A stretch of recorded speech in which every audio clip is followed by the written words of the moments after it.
Hace unos meses una amiga me contaba que su papá estaba muy enfermo, ya prácticamente en agonía, dice, y nos mandó llamar a todos los hermanos y nos dio la bendición y empezó a decirnos como muchas recomendaciones, que quería que nos mantuviéramos unidos, que nos apoyáramos. Y creo que es una experiencia que se vive en muchos hogares, en muchas familias. Cuando el papá, la mamá está en esa etapa final de su vida mortal, quiere compartir con sus hijos como su testamento, llamémoslo así, espiritual. Y es, creo, lo que hoy Jesús en el Evangelio hace con sus discípulos.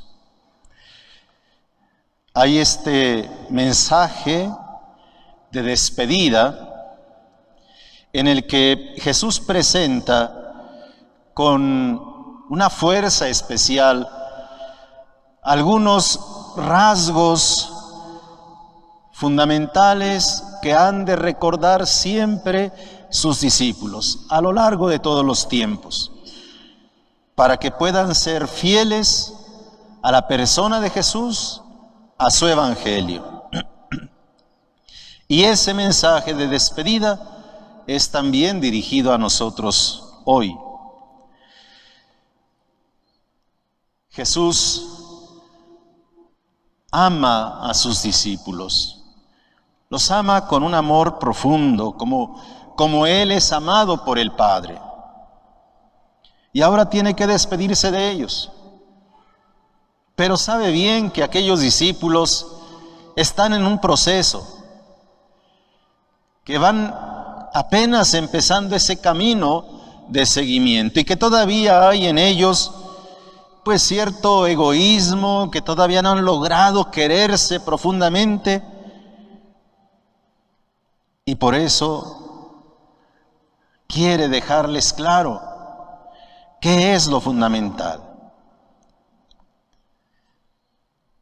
Este es mi mandamiento. Este es mi mandamiento. Que se amen los unos a los otros. Han oído muchas cosas, pero lo central es esto: el amor entre ustedes. Y un amor al estilo de Jesús, como Él nos ha amado. Y Jesús les insiste en esto porque no quiere que con el paso del tiempo sus discípulos pierdan ese estilo de amar como Él lo ha mostrado. Porque si un día se olvidan de esto, de amarse unos a otros como Él nos ha amado, entonces nadie los va a poder reconocer como discípulos de Jesús. Y este es también para nosotros el llamado el día de hoy, porque nosotros somos discípulos de Jesús. Amarnos unos a otros como Jesús nos ha amado. Y sabemos cómo de Jesús ha quedado un recuerdo en el corazón de todos los discípulos. Y cómo esos primeros discípulos, las primeras generaciones de cristianos, lo recordaban, como dirá San Pedro, porque pasó por la vida haciendo el bien. Pasar por la vida haciendo el bien. Entonces era siempre bueno encontrarse con Jesús, porque Él buscaba siempre el bien de las personas, les ayudaba a vivir en plenitud. Su vida misma fue una buena noticia para todos, porque todos podían descubrir en Él esa cercanía amorosa de Dios. Jesús, en este pasar por la vida haciendo el bien, es sensible al sufrimiento de la gente.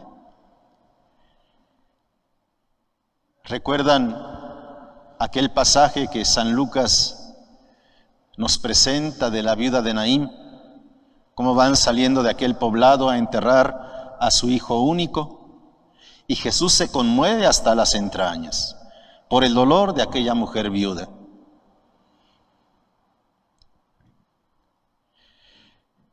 Y se dirige a ella dándole esperanza. No llores.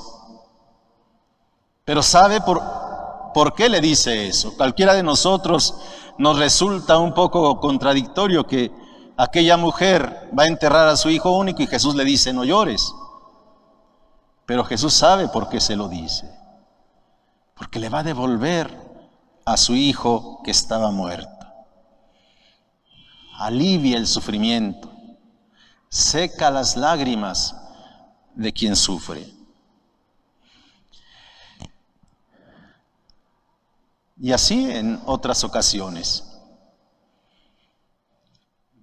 Cuando ve a un enfermo se acerca a curarlo.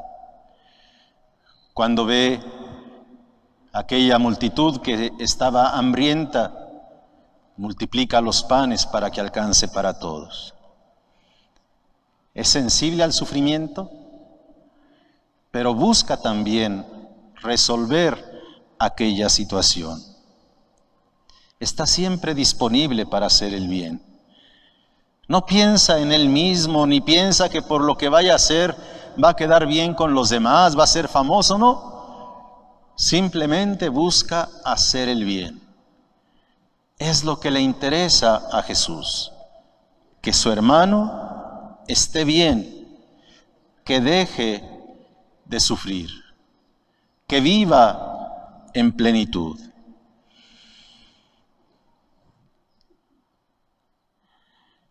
Y anda por la vida, pero también escuchando los anhelos más profundos de la gente. Recuerden cómo aquel ciego que le grita que tenga compasión de él cuando va por el camino, Jesús se acerca y le dice, ¿qué quieres que haga por ti? ¿Qué es lo que realmente deseas en tu corazón? ¿Cuál es el bien mayor para ti en este momento? ¿Qué quieres que yo te lo conceda? Escucha las súplicas de los que sufren. Y con esta actitud de cercanía, de sensibilidad, de escucha, Jesús sabe estar cerca de los más pobres, de los más desvalidos, y busca hacer lo necesario para curar sus dolencias, para que nazca en ellos o crezca en ellos la confianza en Dios.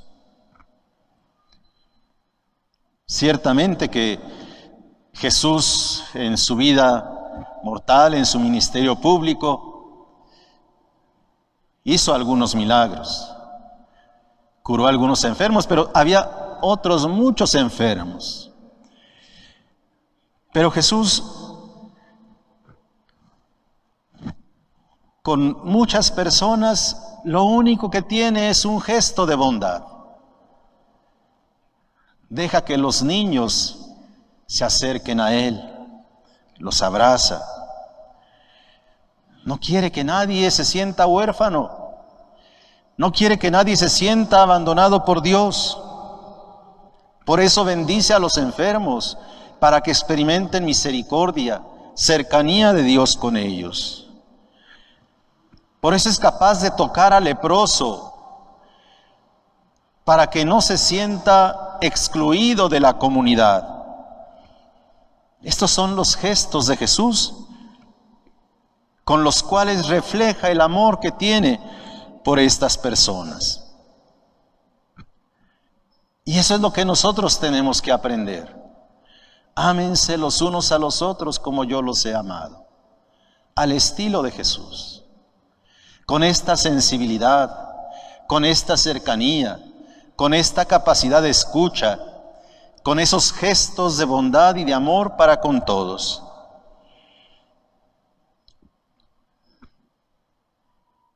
Quien vive este mandamiento, quien hace suyo este mandato de Jesús, puede tener la seguridad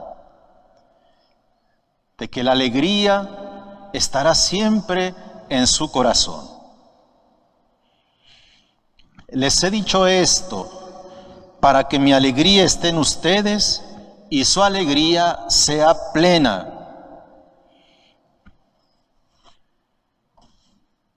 Esa alegría que tanto anhelamos, que tanto deseamos para nuestra vida y la vida de los demás, ya sabemos cómo encontrarla.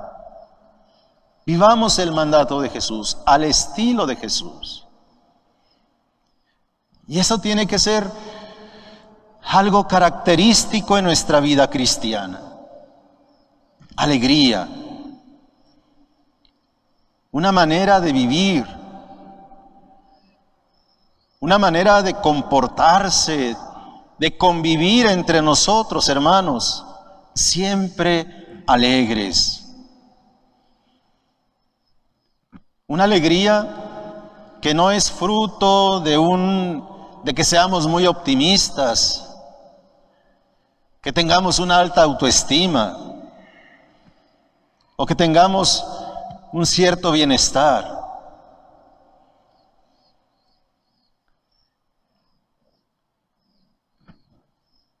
Una alegría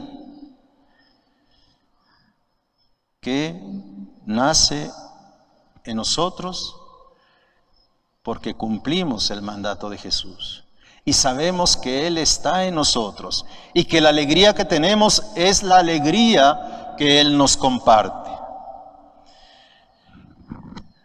Para que mi alegría esté en ustedes.